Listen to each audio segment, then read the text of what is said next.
नमस्कार, आदाब। आपके साथ मैं स्मिता शर्मा हूँ। आप देख रहे हैं मेरा YouTube station Smita Sharma journalist. सबसे पहले एक अपील, चैनल का कंटेंट अगर पसंद हो, अगर आप इसे सब्सक्राइब कर रहे हो तो अपना बेल आइकन नोटिफिकेशन ज़रूर प्रेस कीजिए तमाम फ्रेश अलर्ट्स के लिए और उम्मीद करती हूँ आप सबके लिए जिन्होंने होली को सेलिब्रेट किया है कि होली शुभ हो और सुरक्षित रही हो।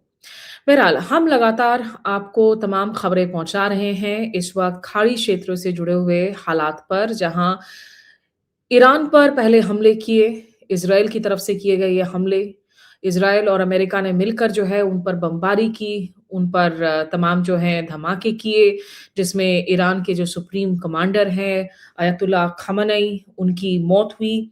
आज 5वां दिन है और इस 5वें दिन हम देख रहे हैं कि ईरान ने लगातार जो है अमेरिकी ठिकानों पर हमले अपने तेज़ कर दिए हैं।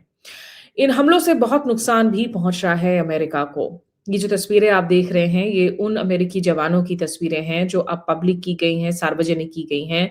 माना जा रहा है कि कम से कम 6 अमेरिकी सोल्जर्स के मारे जाने की खबर है कुवैत में पहली मार्च को और उनमें से 4 जो है यूएस अमेरिकन आर्मी ने अपने रिज़र्व आर्मी सोल्जर्स की तस्वीरों को उन्होंने सार्वजनिक किया है। अभी तक जो खबरें आई हैं, उससे ये पता चला है कि ईरान की जो जवाबी ड्रोन हमले हुए हैं, उसकी वजह से दुबई में जो यूएस कॉन्सुलेट है, वो निशाने पर आया, उसको नुकसान पहुँचा। साथ ही अमेरिका ने लेबनान, कुवैत और सऊदी में मौजूद अपने दूतावासों को बंद कर दिया है। पाकिस्तान ने आज जहाँ पर सऊदी अरब पर निशाना साधने के लिए ईरान को चेतावनी दी है, वहीं ईरान के साथ भी जो है, जब तुर्की के साथ शहबाज शरीफ उनके प्रधानमंत्री की बातचीत होती है क्योंकि तुर्की की एक अलग पोज़ीशन है और उसके बाद उन्होंने कहा कि ईरान पर भी जो हमला हुआ है, वो एक तरफ़ा हमला है, वो गलत हमला है। बहरहाल इन सब के बीच में जो एस्टिमेट्स बताए जा रहे हैं कि 700 से 800 लोगों की जानें कम से कम ईरान में चली गई हैं, जहां आपको याद दिला दें कि एक एलिमेंट्री स्कूल पर भी हमला किया गया था, ऑपरेशन एपिक फ्यूरी के दौरान जो नाम दिया गया है अमेरिका और इज़राइल के इन ऑपरेशंस को, जिसमें 160 से ज़्यादा बच्चियों की जानें गई हैं और ये डॉक्यूमेंटेड है, इसकी फ़ोटोग्राफ्स हैं वेब पर, जो 7 से 12 साल के उम्र की बताई जा रही हैं। तो ईरान ने यहाँ पर तय कर लिया है कि वो इसे जो है बिल्कुल मैक्सिमम डैमेज कॉज़ करेंगे अमेरिका को और ऐसे मौके पर जहाँ अमेरिका के साथ नेटो के जो सदस्य देश हैं, नेटो यानी कि नॉर्थ अटलांटिक जो ट्रीटी ऑर्गेनाइज़ेशन है जिसका जन्म हुआ था बेसिकली 4 अप्रैल 1949 को, जिसमें याद दिला दें कि शुरुआती रूप में 12 मुल्क शामिल थे, यूरोप और नॉर्थ अमेरिका के। अब जो है इसमें 20 से ज़्यादा देश मौजूद हैं। नेटो अपनी टर्म्स एंड क्लॉजेस की वजह से निश्चित रूप से खड़ा तो है, लेकिन एक असहजता हो रही है डोनाल्ड ट्रंप के तमाम एलाइज़ और दोस्तों में भी, उस पर भी मैं बात करूँगी। लेकिन पहले आपको आइए सुनाते हैं कि अमेरिका के जो कमांडर हैं, उन्होंने क्या अपडेट्स दिए इस युद्ध को लेकर अब तक सुन लेते हैं। I'm Admiral Brad Cooper, the commander of United States Central Command. In this capacity, I lead U.S. military forces in the Middle East. I'm here to provide you an update on Operation Epic Fury, now in our 4th day of execution. First, I'd like to express my deepest condolences to the families and teammates of the extraordinary Americans who've been killed in action, and I'd also like to extend our prayers for a speedy recovery to the wounded. Yesterday, you heard from Secretary Hegseth and the Chairman of the Joint Chiefs. Today, I'd like to give you an operational update on where we are and provide you with some key facts. By order of the President of the United States and the Secretary of War, our military in the Middle East is undertaking an unprecedented operation to eliminate Iran's ability to threaten Americans, as they've been doing for nearly half a century. Having spent more than 36 years in the military, I could not be prouder of America's sons and daughters in uniform who are answering the call. More than 50,000 troops, 200 fighters, 2 aircraft carriers, and bombers from the United States are participating in this operation, and more capability is on the way. तो आप सुन रहे हैं कि कितनी एक बड़े scale में जो है यहाँ अमेरिका की तरफ से इस ऑपरेशन को अंजाम दिया जा रहा है। इज़राइल के साथ खड़े हैं डोनाल्ड ट्रंप, नेतन्याहू ने वहीं पर लेबनान में भी जो है ग्राउंड इन्वेजन्स की शुरुआत की है और उसके पहले लोगों को कहा गया है कि आप जो है उस इलाके को आप खाली कर दें। इस दौरान खबरें ये भी आ रही हैं कि अयतुल्ला अली खामेनी की जो राजकीय अंतिम संस्कार समारोह है, उसको फिलहाल के लिए टाल दिया गया है। 3 दिनों के लिए वहाँ पर ये समारोह होना था और ईरान में अगला जो सर्वोच्च धर्मगुरु आखिर कौन है, ख़ामेनेई का उत्तराधिकारी, उसका अभी तक आधिकारिक ऐलान जो है, नहीं हो रखा है। ईरान के विदेश मंत्री अब्बास अरागची ने कहा है कि अमेरिका ने धोखा दिया है ईरान को और इज़राइल ने उधर सैन्य कार्रवाई से पहले जो है, दक्षिणी लेबनान को खाली करने के लिए कहा है। कुछ और अपडेट्स मैं एक अगले व्लॉग में आपके लिए लेकर आऊँगी कि अभी तक क्या हुए हैं। लेकिन जहाँ तक इस युद्ध का सवाल है, एडमिरल कूपर चौथे दिन के अपडेट्स दे रहे थे, आज ये 5वां दिन है। इसे लेकर एक बहुत असहजता देखने को मिल रही है अमेरिका के लोगों के बीच में, अमेरिका के नेताओं के बीच में और अमेरिका के सांसद क्योंकि वहाँ पर बाकायदा जो है इंटेलिजेंस की हियरिंग वगैरह चल रही है, वहाँ के संसद में, वहाँ पे ओवरसाइट काफ़ी स्ट्रॉन्ग है संसदीय सिस्टम में, हमारी तरह नहीं है कि संसद में जो है कोई बहस हो राष्ट्रीय सुरक्षा मसले को लेकर, आधे वक़्त विपक्ष को बोलने का मौका ना दिया जाए या विपक्ष को जो है इन कॉन्फिडेंस ना रखा जाए, अहम फैसले करते वक़्त, वहाँ पर तमाम चीज़ों की स्क्रूटिनी ज़रूर होती है। और एक बिल लाने की कोशिश की जा रही है जिस पर ऊपरी सदन में आज वोट भी होना है जिसमें ये कहा जा रहा है कि भई डोनाल्ड ट्रंप को जो है कैसे इस वॉर को और एक्सपैंड करने के पहले परमिशंस लेने होंगे क्योंकि ये जो उन्होंने अभियान छेड़ा है, इसके लिए उन्होंने संसद से कोई अप्रूवल नहीं ली है, सुरक्षा परिषद से जो है कोई उन्होंने ग्रीन सिग्नल, कोई हरी झंडी नहीं ली है और एक तरफ़ा ये कार्रवाई की गई है। इराक वॉर की जो यादें हैं वो ताज़ा हो गई हैं। 2003 में जब अमेरिका ने इराक पर ऑपरेशंस किए थे, तब यही बहाना बनाया गया था कि भई वेपन्स ऑफ मास डिस्ट्रक्शन है सद्दाम हुसैन के पास।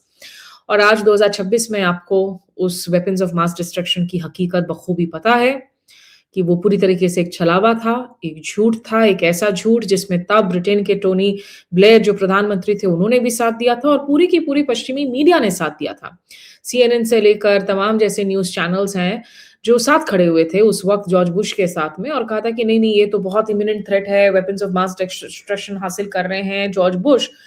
वो वॉर कहीं न कहीं एक टर्निंग पॉइंट साबित हुआ था, जहाँ तक अमेरिका की position on the global stage है। और दर्शकों को मैं एडवाइस करूँगी, एक डॉक्यू फ़िल्म है कंट्रोल रूम, वो आप ज़रूर देखें अगर अवेलेबल हो कहीं। कंट्रोल रूम दिखाता है कि किस तरीके से इराक वॉर के दौरान पश्चिमी मीडिया की तरफ से, फॉक्स न्यूज़ हो, सीएनएन हो, कैसे झूठ पर झूठ बोले गए और झूठ का एक पूरा का पूरा वेब, एक जाल जो है वो बुना गया और उसी का रिस्पॉन्स था कि आपने देखा कि अल जज़ीरा का जन्म होता है। वेस्टर्न नैरेटिव को डोमिनेट करने के लिए। हालाँकि आज की तारीख में अल जज़ीरा भी जो है विवादों में घिरा हुआ ज़रूर रहता है अपनी नैरेटिव को लेकर, लेकिन वो बहुत अच्छे तरीके से दिखाता है कि कैसे जो है मीडिया की नैरेटिव्स बनाई जाती हैं, नेता आकर प्रोपेगेंडा के लिए इस्तेमाल करते हैं, मीडिया पक्ष ले लेता है और जब झूठ दिखाता है अपनी जनता को, तो उस झूठ की कितनी भारी कीमत लोगों को उठानी पड़ सकती है। ये भारी कीमत अमेरिका की जनता ने पे किया था, ये उठानी पड़ी थी वियतनाम वॉर के दौरान। उस वक़्त भी जो है अमेरिकी मीडिया लगातार उस झूठ को आगे बढ़ा रहा था कि भई वियतनाम में सब चंगा-सी, हमारे जो जवान हैं वो स्ट्रॉन्ग पोज़ीशन में हैं। लेकिन एक जर्नलिस्ट वाल्टर क्रॉन्काइट ने उस युद्ध का पूरा रुख जो है वो बदल दिया अपनी रिपोर्टिंग से सही बात कहकर जनता के सामने, कि भई हमारे बहुत जवानों की जान जा रही है, हम कतई स्ट्रॉन्ग पोज़ीशन में नहीं हैं, ये एक ऐसा युद्ध है जो हम हार रहे हैं। तो मीडिया की एक बहुत अहम भूमिका होती है कॉन्फ्लिक्ट्स में सही पिक्चर दिखाने में। जैसा पिछले साल ऑपरेशन सिंदूर में हमने देखा कि किस तरीके से भारतीय मीडिया भी प्रोपेगेंडा का एक बहुत बड़ा हिस्सा बन गई थी, साइऑप्स का हिस्सा बन गई थी, ये प्रॉब्लमैटिक है। लेकिन इन बातों का ज़िक्र मैं क्यों कर रही हूँ? क्योंकि जैसे मैंने कहा कि अमेरिका के अंदर इस दफ़ा जो अलग है 2003 के इराक से या अमेरिका ने हालाँकि ओबामा के टाइम पे भी बॉम्बिंग की है, लिबिया में भी बॉम्बिंग हुई है, अफ़गानिस्तान में तो ख़ैर दशकों पुराना एक युद्ध चलता रहा और उसके बाद जो है फाइनली हमने देखा कि कैसे अमेरिकन ट्रूप्स जो हैं पुल आउट हुए जब तालिबान ने टेक ओवर किया और अफ़रा-तफ़री में जो है अफ़गानिस्तान उनको खाली करना पड़ा।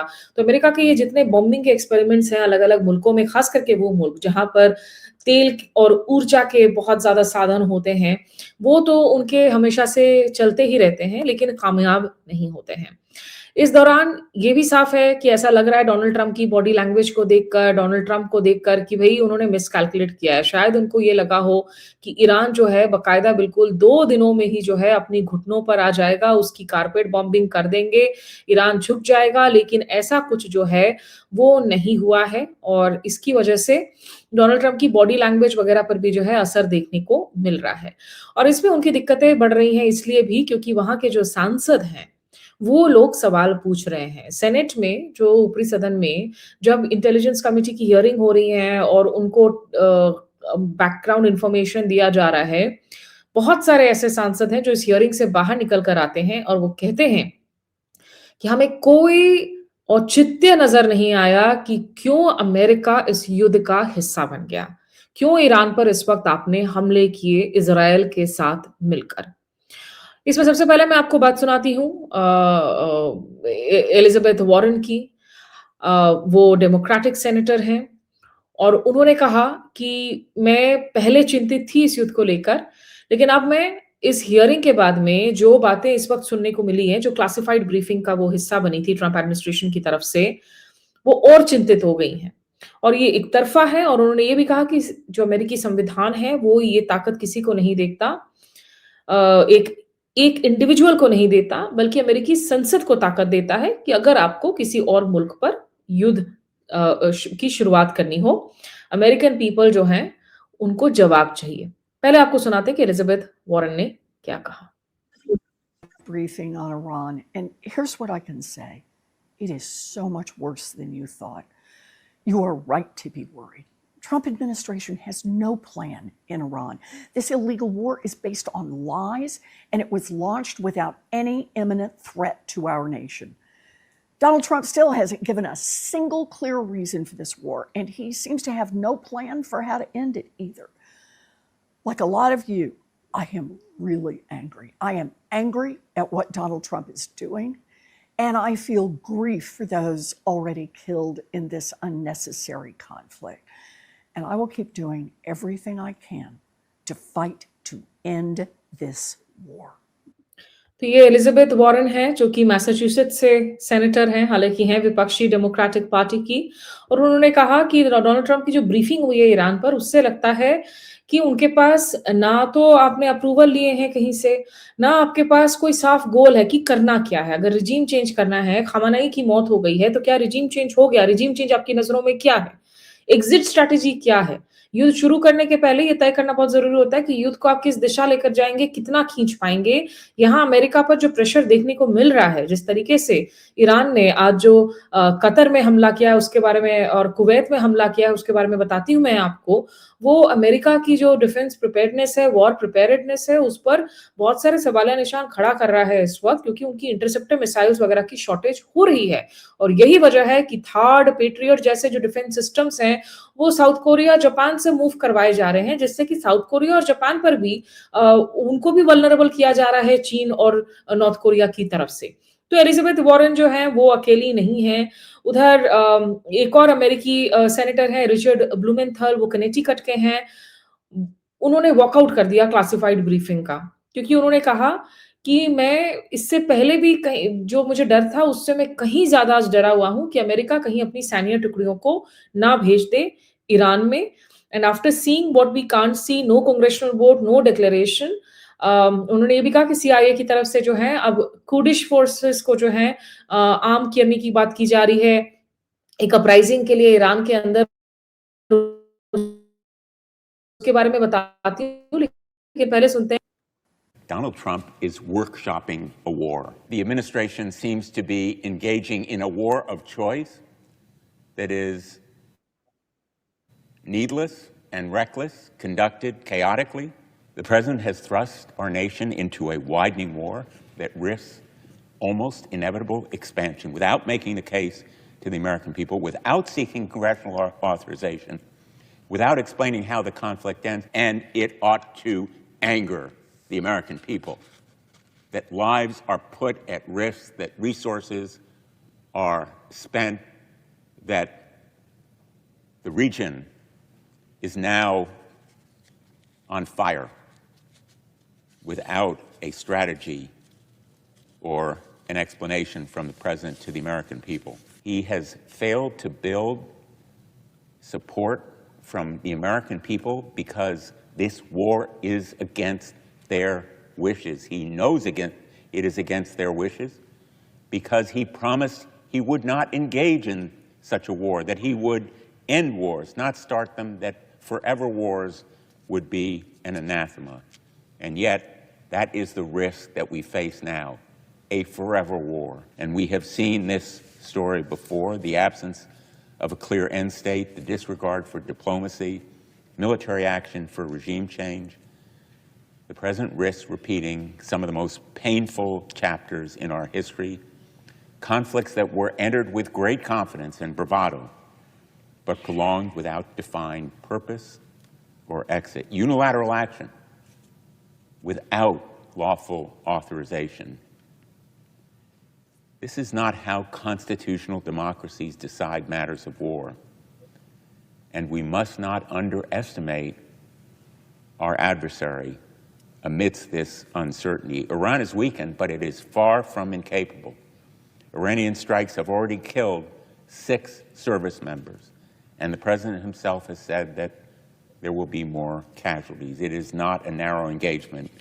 It is a regional conflict touching many countries, many domains, and potentially many fronts. President Trump has chosen the path of war that could lead to American men and women on the ground in Iran without explanation, without imminent threat, without clearly defined objectives. This decision carries consequences that will long outlast his presidency. We have a duty constitutionally to act on the War Powers Act, and I hope my colleagues will join me in supporting it. आपको बता दें कि ये जो war powers act की जो legislation है जो सेनेट में लाने की कोशिश कर रहे हैं जिस पर वोट होना है उसके जो को स्पॉन्सर है वो भी ट्रम्प के रिपब्लिकन पार्टी के हैं तो ब्लूमेंथल डेमोक्रेट हैं एलिजाबेथ वॉरेन डेमोक्रेट है आपको अगर लग रहा है कि सिर्फ विपक्षी दल ही जो हैं इस युद्ध को गलत कह रहे हैं ऐसा नहीं है बहुत सारे रिपब्लिकन्स हैं जो ऑन रिकॉर्ड तो ट्रम्प के साथ है लेकिन एक असहजता बढ़ती जा रही है इसको लेकर भी लगातार रिपोर्टिंग हो रही है अमेरिकन मीडिया में और 3 दिन में 3 दफा जो ईसाइयों के सबसे बड़े धर्मगुरु हैं इस वक्त पोप लियो 14 उन्होंने फिर से डोनाल्ड ट्रंप को कहा है कि कृपया करके जो है आप डायलॉग का रास्ता अपनाएं आप कूटनीति का रास्ता अपनाएं और इस युद्ध को जो है आप बंद करें आइए सुनते हैं उन्होंने क्या per la pace lavorare per la pace meno odio sempre aumentando l'odio nel mondo e cercare veramente promuovere dialogo a cercare soluzioni diciamo senza le armi per risolvere i problemi. Canada is taking the देखिए Donald Trump के साथ चूंकि हमने कहा NATO के founding जो members हैं जिसमें कनाडा भी शामिल है यूके है ये देश तो खड़े हैं और इन लोगों ने ये भी कहा है कि हाँ हम आपको आर्म्स सप्लाई देंगे नेटो में जो है हम अपनी फंडिंग बढ़ाएंगे लेकिन ये हैप्पी चॉइस नहीं है ये सिर्फ ये मामला नहीं है कि घरेलू राजनीति की वजह से उनके जो विपक्षी जो प्रतिद्वंदी हैं वो ही इसका ऑब्जेक्शन कर रहे हैं आप मार्क कार्नी को सुनिए अभी वो 2 दिन पहले दिल्ली में थे नरेंद्र मोदी से मुलाकात की थी कनाडा के प्रधानमंत्री हैं और इन्होंने भी जो बयान दिया है कि हम साथ तो दे रहे हैं लेकिन हम ये खुशी-खुशी नहीं दे रहे हैं हम इसलिए दे रहे क्योंकि एक ऑब्लिगेशन है एक ट्रीटी के तहत वहीं यूके के केयर स्टामर को भी हमने वैसी ही बातें करती हुई सुनी पहले दिन उन्होंने कहा कि हम साथ देंगे दूसरे दिन जो है वो पीछे हटते हुए नजर आए और वो बार-बार ये कहने की कोशिश कर रहे हैं समझाने की कोशिश कर रहे हैं कि देखो इस युद्ध को शुरुआत करने का जो निर्णय है वो हमारा नहीं था अभी हम भले ही साथ दे रहे हो तो बहुत टेंशन में भी हैं ये लोग मार्क कार्नी ने क्या कहा आइए आपको वो भी सुनाती हूं world as it is, not passively waiting for a world we wish to be. We do, however, take this position with regret because the current conflict is another example of the failure of the international order. Despite decades of UN Security Council resolutions, the tireless work of the International Atomic Energy Agency, and the succession of sanctions and diplomatic frameworks, Iran's nuclear threat remains. And now, the United States and Israel have acted without engaging the United Nations or consulting allies, including Canada. So where to from here? With a rapidly spreading conflict and growing threats to civilian life. Canada reaffirms that international law binds all belligerents. We condemn the strikes carried out by Iran on civilians and civilian infrastructure across the Middle East. And we implore all parties, including the United States and Israel, to respect the rules of international engagement. Canada calls for a rapid de-escalation of hostilities and is prepared to assist in achieving this goal. To keep it at 2%. तो देखिए, France ने ये जरूर कहा है कि Charles de Gaulle जो उनका एयरक्राफ्ट कैरियर है वो मिडिल ईस्ट वेस्ट एशिया में जा रहा है। उन्होंने Rafale aircraft air defence systems भी डिप्लॉय किए हैं, लेकिन फ्रांस की तरफ से भी ये जो है संभल संभल कर बयान दिए जा रहे हैं, यूके की तरफ से, कनाडा की तरफ से, कि हम लोगों ने ये हैप्पी चॉइस नहीं किया है। लेकिन चूंकि इन देशों के ना केवल नेटो के तहत ऑब्लिगेशंस है, फ्रांस के अपने जो है रक्षा सौदा भी है कतर के साथ, कुवैत के साथ, यूएई के साथ, और फ्रांस अपनी एयरक्राफ्ट बेचता है। उनकी एयरक्राफ्ट की वजह से फ्रांस, जर्मनी दोनों ही ऐसे मुल्क हैं जो वेपन सेलिंग नेशन है, टेक्नोलॉजी सेलिंग नेशन है, तो इसीलिए उनके लिए एक पूरी की पूरी जो है पॉलिटिकल इकोनॉमी है इस युद्ध को लेकर। तो जो स्पेन के हेड हैं सांचेज, प्राइम मिनिस्टर, उन्होंने जो है बड़ा स्ट्रांग पोजीशन लिया और उन्होंने दो टूक कह दिया कि भाई खamenei भले ही विलेन हो, लेकिन ये आपको अधिकार किसने दिया है कि आप एक दूसरे मुल्क में घुसकर आप इस तरीके से असैसिनेट करके उस पूरे मुल्क को जो है नेस्तनाबूद करते हैं। इसकी वजह से डोनाल्ड ट्रंप बड़े गुस्से में हैं। उन्होंने कहा कि स्पेन के साथ हम ट्रेड नहीं करेंगे, स्पेन जो है नेटो को अपनी फंडिंग नहीं दे रहा है। उनके साथ जर्मनी के जो चांसलर मर्ज हैं वो भी इस युद्ध का हिस्सा हैं, और जो बहुत सारे जर्मनी के लोग कह रहे हैं कि गलती है। उन्होंने क्या बयान दिए, आइए सुनाती हूँ। And they don't pay the 2%. So we're going to cut off all trade with Spain. We don't want anything to do with Spain. This is a part of our common security that we all have to comply with these numbers, and this is 3.5 for military and another 1.5 for our military infrastructure. So Spain has to comply with that. देखिए, ये बार बार कहा जाना कि भाई परमाणु जो कार्यक्रम है ईरान का वो खतरा है, ये बात कोई नई बात नहीं है। आप 1980s में भी आप बयान को देख लें इजराइल के हेड के, आप नेतन्याहू के बयान 90s में भी देख लें, तब से यही राग अलापा जा रहा है कि बस आज जो है उनका परमाणु हथियार तैयार है, वो हमला कर देंगे, हमारे लिए एग्जिस्टेंशियल क्राइसिस है। ये राफेल ग्रोसी हैं जिनकी फोटो को आप देख रहे हैं, जिन्होंने सीएनएन को इंटरव्यू दिया है। और राफेल ग्रोसी दरअसल इंटरनेशनल एटॉमिक एनर्जी एजेंसी के चीफ हैं। ये कह रहे हैं कि ये बात गलत है कि ईरान का परमाणु कार्यक्रम जो है बिल्कुल तय हो गया था और वो न्यूक्लियर वॉरहेड्स बनाने ही वाले थे, इसीलिए प्रीएम्प्टिव स्ट्राइक करने की जरूरत पड़ी। उन्होंने कहा ऐसी कोई सबूत नहीं है कि अगले कुछ दिनों में या अगले कुछ हफ्तों में ये कार्यक्रम तैयार हो जाने वाला है, तो वो खुद ही कह रहे हैं। और इसके पहले जब एक दुनिया के मुल्कों के बीच में और ईरान के बीच में एक समझौता हुआ था JCPOA कहकर, उसके तहत ईरान तय हुआ था IAEA के सेफगार्ड्स के लिए, उनकी मॉनिटरिंग के लिए, भले ही अपनी बैलिस्टिक कार्यक्रम को उसने इंक्लूड नहीं किया था, जो इजराइल के लिए लगातार जो है गुस्सा का विषय बना हुआ है। तो आप सोचिए जरा कि जिस प्रोग्राम को लेकर बार बार ये हमले किए जा रहे हैं, ये WMD वाला ही एक मूवमेंट है दोबारा से क्या एक झूठ को ही पूरी तरीके से बेचा जा रहा है दुनिया को? और किसने ये अधिकार दिया है अमेरिका को या इजराइल को, इजराइल जिसने नरसंहार करवाया है गाजा में, 75,000 से ज्यादा लोगों की जाने गई हैं, कि वो किसी और मुल्क में लोकतंत्र की बात करे और लोकतंत्र को बढ़ावा देने का बहाना बनाकर जो है वहां के हेड्स ऑफ स्टेट को ऐसे करके असैसिनेट करे। इस बात पर सवाल उठ रहे हैं कि क्यों भारत सरकार ने कोई पोजीशन नहीं लिया है, क्यों सवाल नहीं पूछे हैं। जो आसियान मुल्क हैं, 10 मेंबर स्टेट्स हैं, association of south east Asian Nations, उन लोगों ने भी अपना बयान जारी करके उन्होंने भी यही कहा है कि we follow closely the situation and express serious concern over the escalation of conflict in the Middle East following the attacks initiated by Israel and the United States. तो कह रहे हैं अटैक्स इनिशिएट इन्होंने ही किया against the Islamic Republic on 28th February, 28 फरवरी से शुरू हुई, and the subsequent retaliatory attacks by the Islamic Republic of Iran against several countries in the region, including in the Kingdom of Bahrain, Kingdom of Jordan, State of Kuwait, Oman, Saudi Arab, and which continue to heighten tensions in the Middle East. We call on all countries to respect international law, including the Charter of the United Nations. ये ASEAN country का जो है statement है। सवाल ये हो रहा है कि आखिर अमेरिका करना क्या चाह रहा है, वही सवाल, एंड गोल क्या है, जिसके बारे में ब्लूमेंथल भी बात कर रहे हैं, वॉरेन भी बात कर रहे हैं। ये रिजीम चेंज अगर वो करना चाहते थे थ्रू डिकैपिटेशन, माफ कीजिएगा, कि जगह जगह जो है हमने टारगेटेड स्ट्राइक्स कर दी है, बॉम्बिंग कर दी, वो रिजीम तो बदला नहीं। खamenei की मौत is not equivalent of a regime change, क्योंकि वो एक इंडिविजुअल पर डिपेंडेंट नहीं है, वो एक इंस्टीट्यूशन है और उनकी layers of rungs of succession है। दूसरी बात है, अब आप क्या कोशिश कर रहे हैं, जो खबरें आ रही हैं, आप ये कोशिश कर रहे हैं इस वक़्त कि अब हम एक गृह युद्ध जैसा हालात शुरू करें वहाँ पर।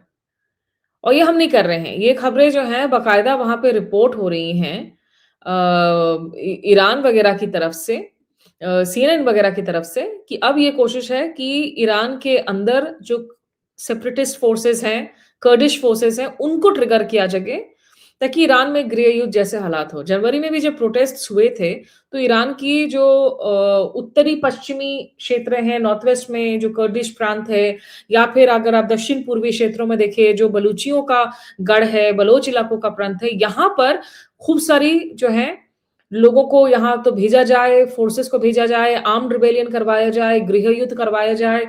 इन कोशिशों को अंजाम देने की कोशिश की जा रही है। इन तमाम इलाकों में जो इराक वाले क्षेत्र में पड़ते हैं या कुर्दिस्तान में पड़ते हैं, वहां बॉम्बिंग की जा रही है ताकि वहां से एक इन्फ्लक्स ऑफ पीपल हो ईरान के अंदर। और अगर ऐसा होता है, आप सोचिए कि इसका स्पिल ओवर इफेक्ट कितना होगा हमारे लिए, जो सेंट्रल एशिया से लेकर साउथ एशिया तक ईरान की जो बॉर्डर्स एक्सटेंडेड हैं, इसका असर होगा, इसका खमियाजा हम लोगों को भुगतना पड़ेगा। तो ईरान और इजराइल के बीच में ये जो युद्ध है, ये अमेरिका और इजराइल जिस गोल्स के साथ करवा रहे हैं, वो बहुत ही खतरनाक हैं। उनके आधार बहुत सारे झूठ पर गड़े हुए हैं। ईरान अपना दमखम ज़रूर दिखा रहा है और जो सबसे बड़ी बात है, ईरान की तरफ से जो बहरीन में 5th फ्लीट हेडक्वार्टर्स है, जो अमेरिकन नेवल पावर है जहाँ पर, आपने उसको हिट किया है।